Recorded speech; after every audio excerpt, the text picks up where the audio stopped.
Nous sommes aujourd'hui le samedi 8 juillet 2023. Alors il fait chaud, mais bon, je vous apprends rien, je pense. Je reprends la parole aujourd'hui pour vous dire que d'une part, j'ai terminé ce roman Les vestiges de l'aube de David Cara. C'est un J'ai vraiment beaucoup apprécié. Alors, je vais le faire suivre, je vous l'avais dit, de sa suite, Une nuit éternelle. Et en fait, à la fin du roman Les vestiges de l'aube, il y a un épilogue qui fonctionne un petit peu comme une accroche pour une suite. On nous annonce un peu un thème pour une suite. C'est assez prometteur. Je vais tout de suite enchaîner, hein, comme je vous l'avais dit, je vais tout de suite enchaîner avec cette suite pour vous en parler quand je l'aurai lu. Mais d'abord, je vais vous dire quelques mots des vestiges de l'aube. Alors, c'est un roman qui est extrêmement intéressant, même si les problématiques qu'il soulève ne sont pas à 100% originales, elles ont déjà été évoquées ailleurs, mais l'orientation du roman n'est pas du tout celle qu'on attend. En effet, je vous avais dit la dernière fois que au début, les premiers chapitres nous font penser vraiment à un polar. Je vous l'avais défini d'ailleurs comme un polar fantastique, avec deux personnages centraux. Un lieutenant de police qui s'appelle Barry Donovan, et non pas Donovan comme j'avais dit. Barry Donovan, donc lieutenant de police qui est sur une enquête. Est-ce que ça va être des crimes en série, ou est-ce que ce sont des contrats qui ressemblent donc qui évoquent la mafia? Ça, je vous laisse découvrir ça. Et je vous avais également dit que le deuxième personnage, qui était lui de nature fantastique, puisque c'est un vampire, est entré en communication avec ce Barry, avec ce lieutenant de police, à partir de conversations via Internet et les forums de discussion. Et je crois que la dernière fois, on s'était arrêté sur le fait que Werner, le vampire, Werner allait proposer à Barry de le rencontrer. Et effectivement, c'est ce qui va se passer. Bon, donc ils se rencontrent. Et on va peu à peu, plus le roman va avancer, peu à peu, Werner, le vampire, va occuper une place de plus en plus importante. Et on va découvrir qui il est, en particulier, par exemple, toute la vie qu'il a eue avant d'être un vampire. Alors, il faut savoir qu'il a été transformé en vampire. Il était déjà assez âgé, puisqu'il avait une cinquantaine d'années, je crois, et que donc il avait déjà fait une grande partie de sa vie. Et cette vie, ce n'est pas n'importe quoi. Alors il va nous la raconter pendant le roman. Je ne vous dirai pas grand-chose sur cette vie, mais c'est assez haletant, assez passionnant. On découvre, donc je vous avais dit qu'il était né en 1812, et puisqu'il va devenir vampire au cours des années 60 du 19e siècle. Donc on va découvrir, on comprend, donc il vivait aux États-Unis, on comprend que ça va être un personnage qui aura un rôle important pendant la guerre de sécession. Mais je vous laisserai découvrir pour quelles raisons. Donc c'est quelqu'un qui ce vampire qui a gardé en fait la nostalgie de sa vie humaine et en tant que vampire, je vous l'avais aussi un petit peu dit, il ne veut pas devenir un monstre assoiffé de sang qui passe son temps à chasser les humains. Et il veut au contraire retrouver cette humanité qu'il a perdue. Et sa rencontre avec Barry fait partie de sa quête, c'est une quête. Hein. Donc ce vampire est en quête d'humanité. Pour une raison simple, c'est que, ayant vécu très très longtemps et étant mort, puisque c'est un mort, eh bien, il n'a plus de sentiments et il cherche à retrouver donc son humanité en éprouvant des sentiments. Et jusqu'à présent, jusqu'au moment où il rencontre Barry, eh bien, en fait, l'occasion en fait ne s'était pas présentée. Et donc il vivait, je vous l'avais dit aussi, hein, il vivait de manière assez discrète, il était isolé, il se cachait, et avec Barry va se dévoiler. Et c'est extrêmement intéressant. Donc là, on a une figure du vampire qui, ça redouble un peu la malédiction du vampire, puisque on en avait parlé aussi, hein, cette malédiction qui contraint les vampires à s'abreuver du sang des humains pour pouvoir non pas continuer à vivre, mais continuer à exister en tant que vampire. Donc Werner, Werner va en quelque sorte, alors je ne sais pas si je peux le dire, mais bon, vous le devinez sans doute, il va en quelque sorte devenir non seulement l'ami de Barry, mais son ange gardien aussi, et il va l'aider bien sûr dans ses démarches. Cependant, Barry ne découvrira sa nature de vampire que dans des conditions absolument imprévues. Et d'une manière que Werner n'aurait pas souhaité. Mais là aussi, je vous invite à vous plonger dans ce roman qui est vraiment très très bien.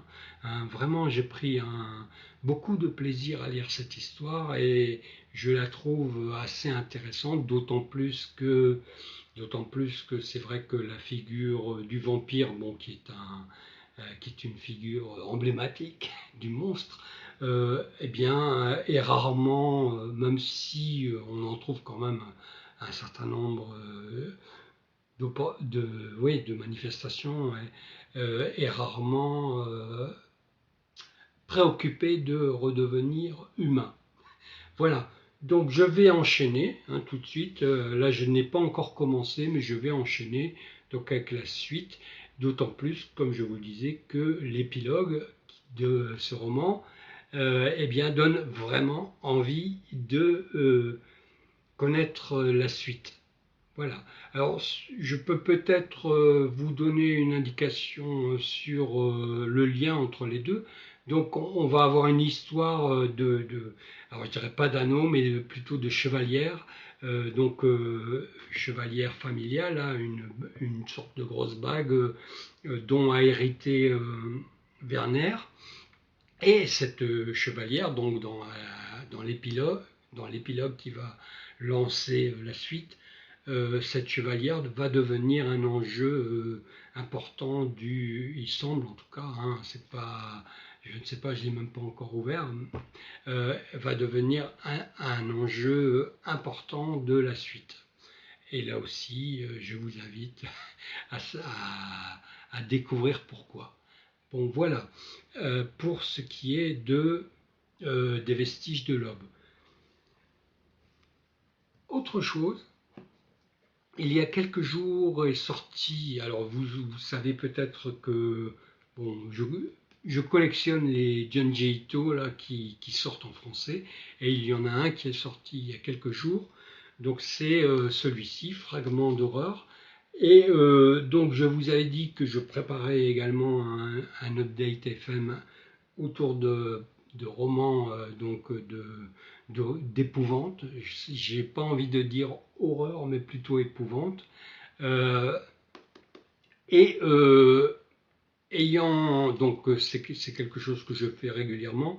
Je termine en fait mes updates FM en présentant un manga souvent ou une BD.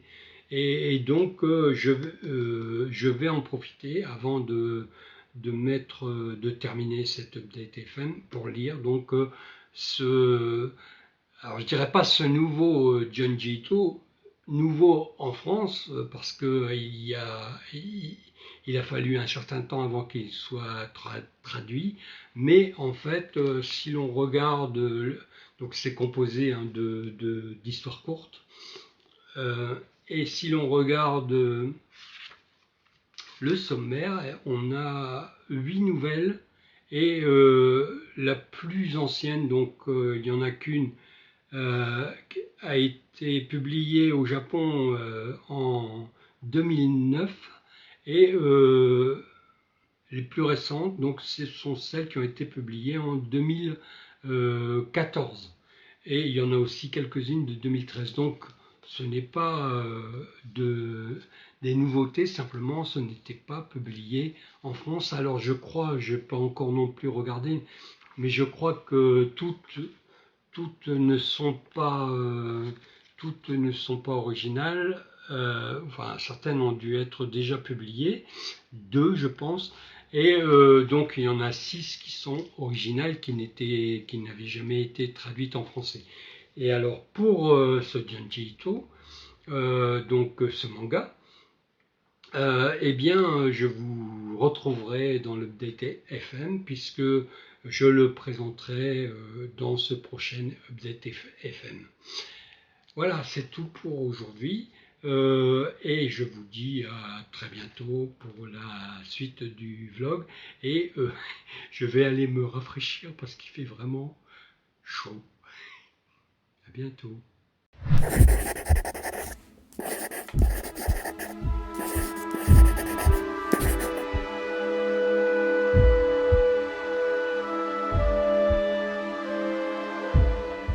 Amis de la lecture, bonjour. Alors on se retrouve aujourd'hui, nous sommes le vendredi 21 juillet je crois, je vérifie, hein, je ne suis pas sûr des dates, mais je pense que c'est ça. Nous sommes le vendredi, le vendredi 21 juillet et donc on se retrouve pour une nouvelle session de l'Atanor, du vlog. Je vous tiens informé des petites nouvelles en cours, des nouvelles et des lectures en cours. Alors d'abord, une petite annonce pour le mois d'août, pour le 1er août, on va commencer le 1er août. Je vais faire une lecture commune avec la chaîne Caro Magic Books. Et le livre que nous allons lire en commun, c'est celui-ci, donc Symphonie atomique d'Étienne Kung. Alors je vais vérifier la prononciation parce que je n'en suis pas sûr. Donc je prononce Kung pour l'instant, mais c'est peut-être pas comme ça. Mais je vais me renseigner. Donc nous allons effectuer cette lecture commune à partir du 1er août. Alors on ne sait pas encore sur combien de temps on va la mener, mais ça devrait être assez rapide quand même. Donc je vous lis, je ne peux rien vous dire évidemment, mais puisque je n'ai même, enfin c'est pas que j'ai pas ouvert, mais j'ai pas lu. Mais je vais vous lire quand même la 4e de couverture. Donc c'est de la science-fiction. Hein. Alors voici la 4e de couverture. Donc vous êtes bien sur Radio Collapse. Si vous souhaitez survivre à l'apocalypse atomique et au monde de demain, ne zappez pas. Fin du 21e siècle. Nous en sommes encore au début. Le monde d'après n'en finit plus de s'effondrer, mais une crise plus grande encore menace de signer la fin de l'humanité. L'équilibre de la terreur atomique se joue désormais dans l'espace et est tout entier entre les mains de 4 hyperpuissances, les États-Unis, la Russie, la Chine et l'Europe. devenue fédérale. Alors, lorsqu'une des stations orbitales chargées d'ogives nucléaires est visée par des tirs, le fil ténu de la paix est sur le point de se rompre. Juan, Agathe et Ashkat, que rien ne prédestinait à faire partie de la grande histoire, se retrouvent à la croisée des chemins, et peut-être bien pour le pire. Bon, on verra bien. Mais en tout cas, il y a un parfum de fin du monde, c'est sûr.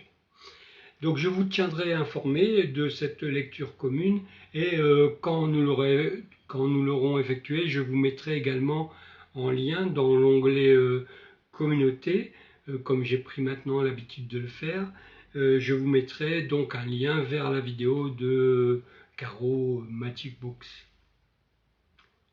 Mais ça, c'est à venir. Alors, ce qui est advenu, d'abord, je reviens sur, je vous avais parlé donc de la dernière fois dans le vlog, je vous avais parlé du roman de David Cara, Les Vestiges de l'Aube. Et je vous avais dit que j'entamerais la lecture de sa suite, donc Une nuit éternelle. Or, je ne l'ai pas commencé, je vais vous expliquer pourquoi. En fait, j'avais lu qu'il existait une bande dessinée, une adaptation bande dessinée des Vestiges de l'Aube. Alors, j'ai voulu savoir si cette bande dessinée était toujours disponible. Et effectivement, donc parce qu'elle a été publiée en 2014, donc il y a presque 10 ans.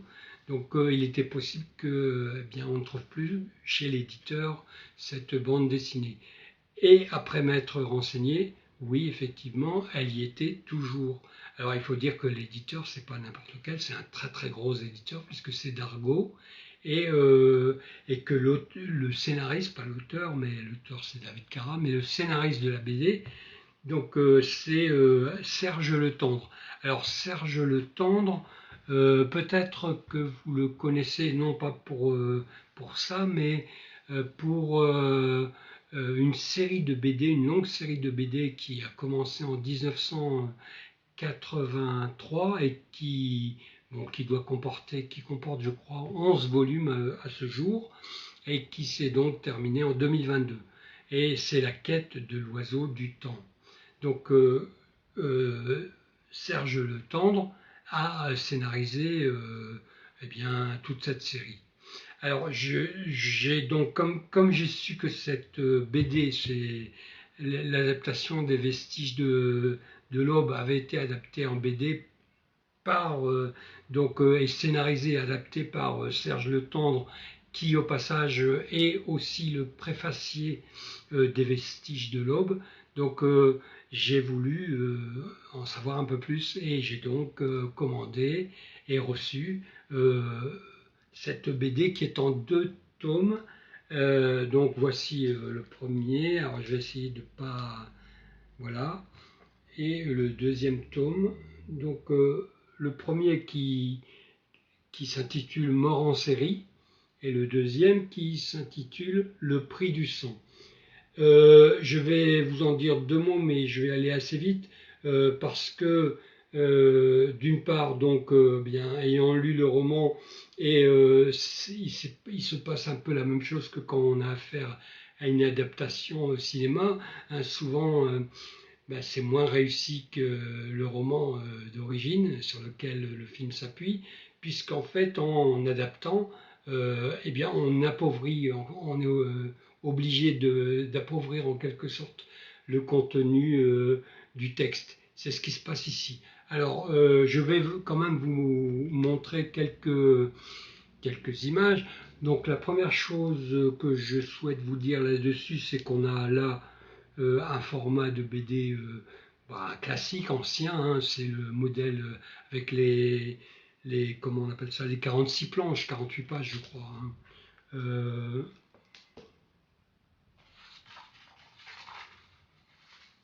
Oui, c'est ça. On a donc le modèle 46 planches. pour les 2 tomes, donc un modèle hyper classique. Ah, il faut dire que Serge Le Tendre a été formé à l'école de BD franco-belge. Donc je crois il a travaillé aussi par exemple pour Spirou. Donc il est très bien là, on n'a pas du tout un format de BD original. On a quelque chose d'assez conventionnel. Alors je vais vous montrer un peu comment c'est dessiné. Bon, les dessins, je les ai trouvés pas trop mal, mais on est quasiment tout le temps dans un découpage classique voilà, en cases. Hein, voilà, je vous montre la première page. Donc un découpage comme ça, en cases, très classique. Bon, ça se lit, hein, c'est très agréable à lire, c'est très facile à lire. Hein. Je vous en montre une autre.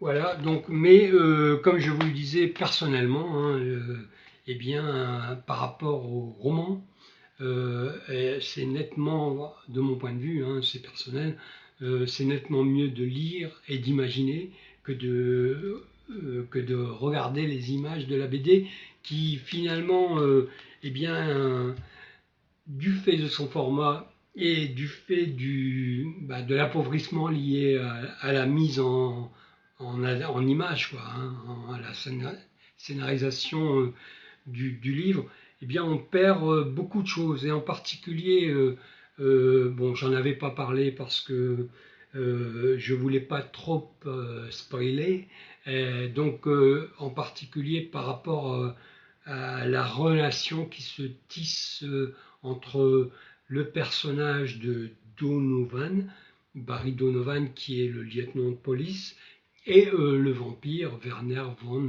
je sais plus quoi, Werner. Euh, Wolinski, non pas Wolinski, mais enfin von quelque chose.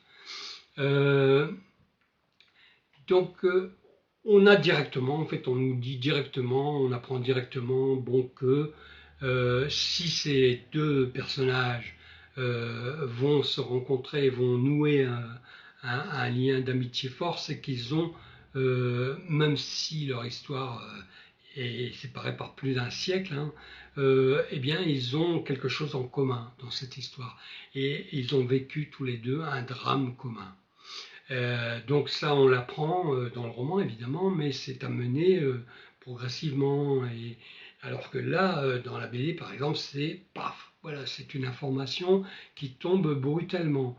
Alors, le principe, je vous avais parlé un petit peu du découpage du roman en vous disant qu'il y avait une partie, ça commençait plus comme une partie de... un roman policier fantastique, et donc c'était plus centré sur le personnage du lieutenant de police, alors que la deuxième partie, au contraire, on apprenait plus l'histoire donc de ce vampire Werner, et qui lui avait vécu au 19e siècle, et il était né en 1812, et donc il avait participé à la guerre de sécession aux États-Unis, et il y avait tenu un rôle assez important, et c'est d'ailleurs pendant la guerre de sécession qu'un drame familial pour lui va se jouer. Alors si, bon, je ne vais pas m'attarder trop là-dessus, mais si vous n'avez pas trop envie de lire, bah, la BD en 2 tomes est toujours disponible. Mais donc c'est une histoire qui se lit sans difficulté, hein, qui est plutôt donc alors bien dessinée. Les couleurs, bon, les couleurs elles sont assez convenues également. Bon, c'est pas trop mal, mais ça n'a rien d'extraordinaire. Enfin, je trouve pas que ce soit extraordinaire comme mise en image. Je vous montre encore une petite 2 planches là. Et donc, mais malgré tout, c'est tout à fait correct. Hein. Voilà. Donc, personnellement, moi, je préfère la lecture. Je trouve que c'est plus riche. Et puis, quand on lit quand même, on va moins vite que quand on feuillette une BD, donc on sollicite plus son imagination. Alors qu'une BD, je trouve que, en tout cas dans ce format, eh bien en fait, ça ne sollicite pas trop l'imagination dans la mesure où on a une réponse par les images. Et on n'a pas une réponse, mais une proposition d'image. Bon, voilà, je ne vais pas m'attarder dessus. Donc c'est parce que j'ai dû attendre en fait après avoir commandé donc ces deux bandes dessinées. Alors je sais plus à quel prix elles sont, mais au tarif 14-15 euros quoi. Donc je les ai achetées neuves. Hein. C'est donc bon, on pourrait aussi dire que ça coûte beaucoup moins cher de lire le roman plutôt que d'acheter les deux BD. Mais ça, après, c'est juste une question de moyens personnels. Donc voilà, donc j'ai regardé ça et du coup, j'ai laissé de côté ma lecture du deuxième tome de la suite des Vestiges de l'Aube, donc La Nuit, une nuit éternelle, que je n'ai pas encore ouvert, mais je vais m'y mettre bientôt. Alors, troisième chose, oui, je voudrais alors là c'est vraiment quelque chose, c'est vraiment un roman qui m'a beaucoup et fortement impressionné, donc je ne m'y attendais pas. C'est ce petit roman que je vous conseille vivement, qui s'intitule L'enfant et l'oiseau de Durian Sukegawa. Alors la première chose c'est que j'avais pris, je vous avais expliqué, j'avais pris ce roman parce que son synopsis m'intéressait beaucoup puisque on nous parlait d'adopter le point de vue d'un corbeau et de suivre à travers la vie d'un corbeau, donc ses aventures. Et en fait, je n'avais pas fait attention à une chose, cet auteur, Durian Sukegawa, il est déjà connu en France pour un roman qui a fait qui a eu beaucoup de succès et que je me suis procuré. Donc c'est Les Délices de Tokyo. Les Délices de Tokyo que je lirai également et que je vous présenterai aussi. Donc qui est le premier roman de cet auteur qui est paru en France, en français, qui a été traduit qui est paru en français. Donc je ne vais pas vous parler des Délices de Tokyo puisque je ne sais pas du tout de quoi il est question, mais je vais vous parler de l'autre roman, donc L'enfant et l'oiseau.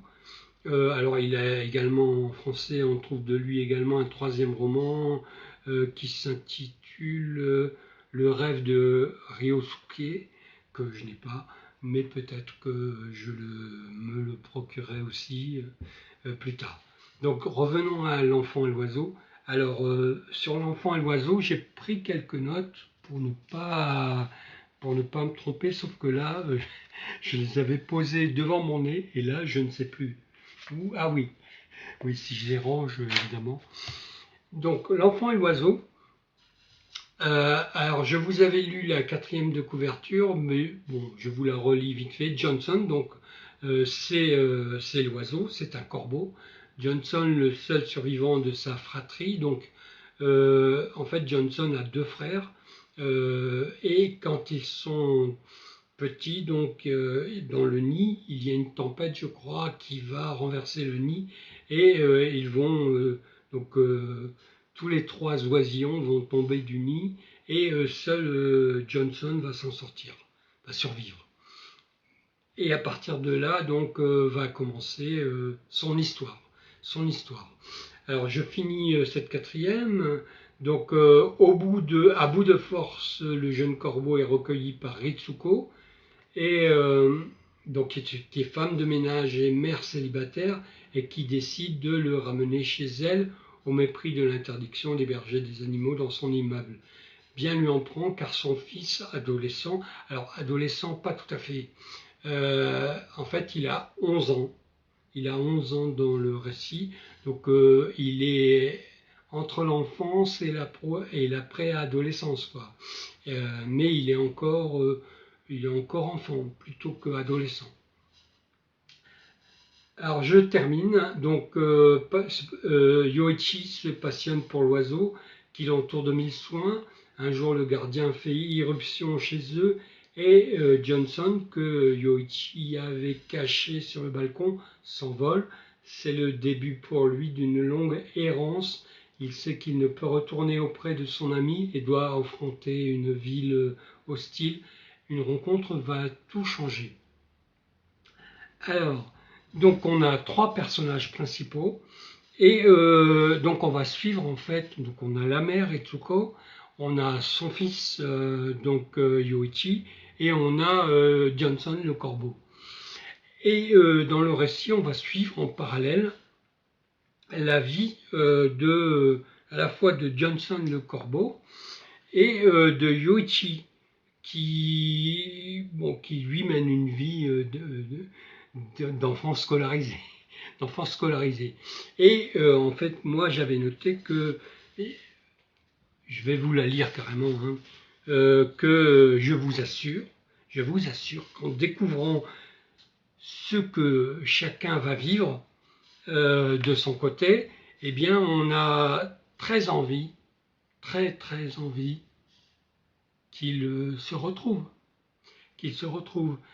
Et alors, une grande question qui va vous venir rapidement à l'esprit en lisant ce court roman, hein, il ne fait que 220 pages, je crois, 222 pages. 222 pages, donc en plus, il est extrêmement agréable à lire aussi parce qu'il est constitué de tout petits chapitres. Alors, le roman fait 222 pages et vous avez 139 chapitres. Donc si vous faites la moyenne, vous verrez que la plupart des chapitres font une page et demie, voire moins, hein, voire une demi-page. Je vous montre. Donc par exemple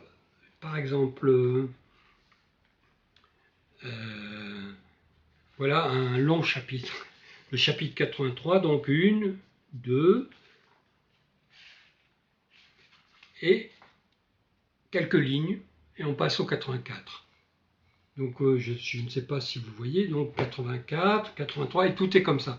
Donc on peut lire ça, c'est très très agréable à lire parce que la lecture est extrêmement fluide, et comme on a une multiplicité de chapitres et que l'histoire ne pose pas de difficultés de mémoire, elle est facile à suivre, elle est simple,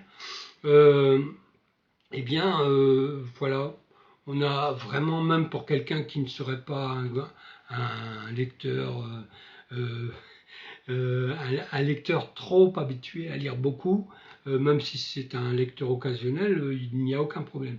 Alors, donc, je reprends ce que je disais. Donc, on va suivre en parallèle la vie de Johnson le corbeau et la vie donc de la famille de Yoichi et Ritsuko, pardon.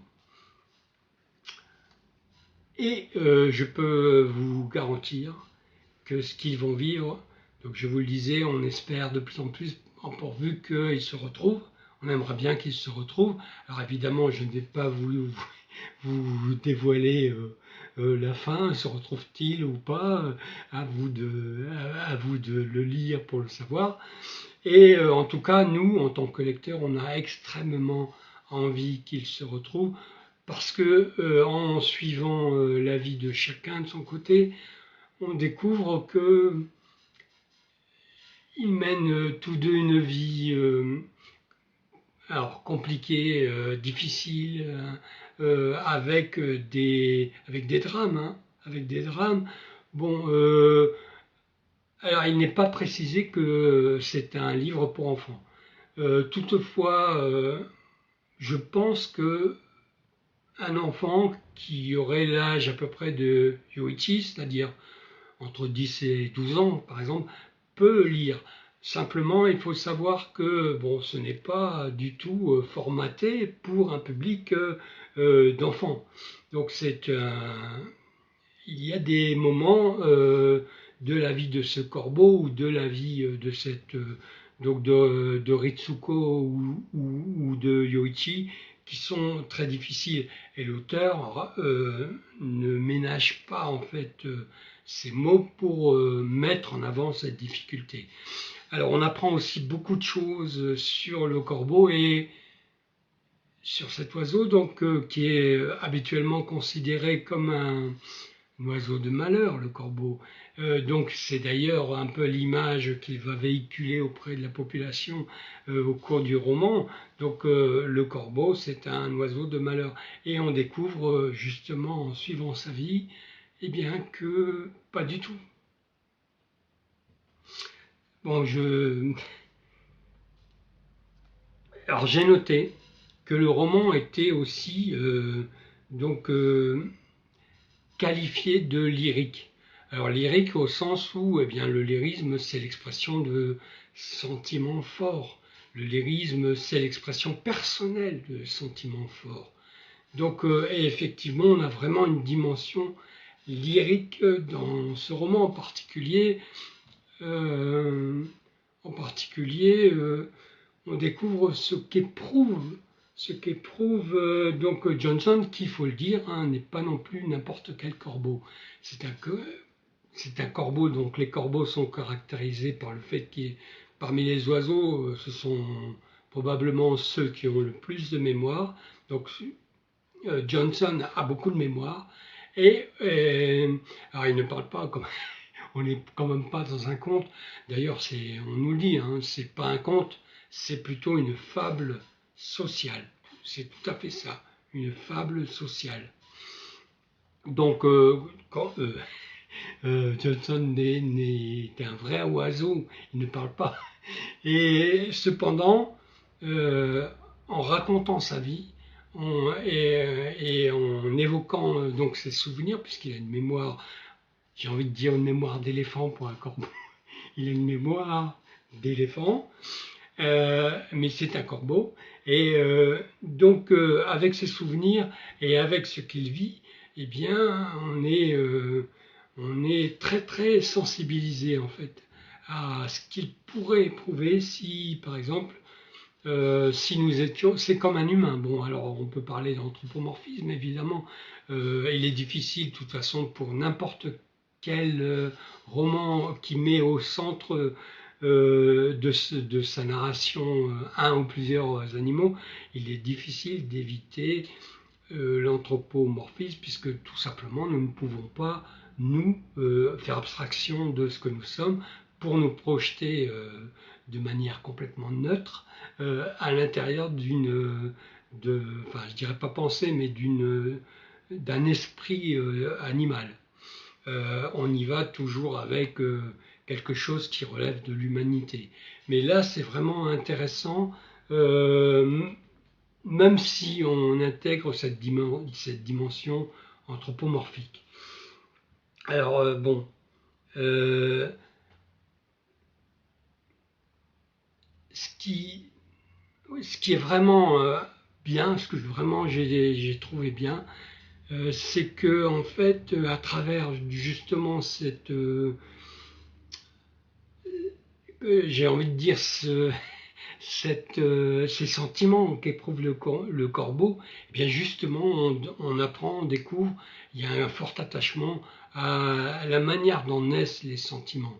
Et à ce titre, donc, en particulier, l'une des lignes de force, c'est comment naissent des sentiments d'attachement entre les êtres vivants. Et là, entre un corbeau et, pardon, hein, j'ai un peu la voix, et un humain, un enfant, Yoichi, pardon, excusez-moi. Et on a vraiment, donc, chacun mène sa vie de son côté, mais il y a une sorte de relation sentimentale qui naît, en fait, bon, je ne sais pas si je vais pouvoir continuer, j'ai un chat dans la gorge. Voilà, bon, allez, si ça passe, je continue. Oui, je disais donc dans ce roman, on comprend que ce qui va lier en fait le corbeau Johnson et l'enfant Yoichi, c'est vraiment des sentiments très très forts. Et ces sentiments, assez durs, et ces sentiments prennent leur source en fait dans les souvenirs.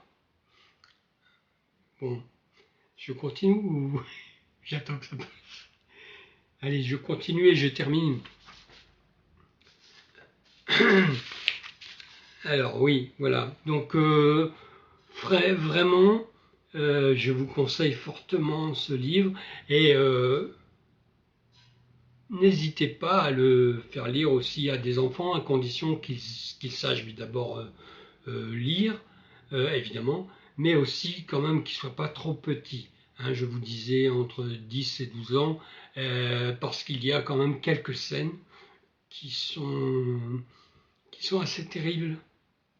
Et je pense que en lisant ce roman, pour beaucoup, en tout cas moi, ça m'est arrivé, eh bien ça tire, ça tire vers, ça peut vous tirer des larmes parce qu'il y a des moments, il y a des moments qui sont vraiment forts. Donc c'est un roman, ça va être plus ça avance, plus j'ai du mal. C'est un roman que je vous recommande vivement, vraiment vivement.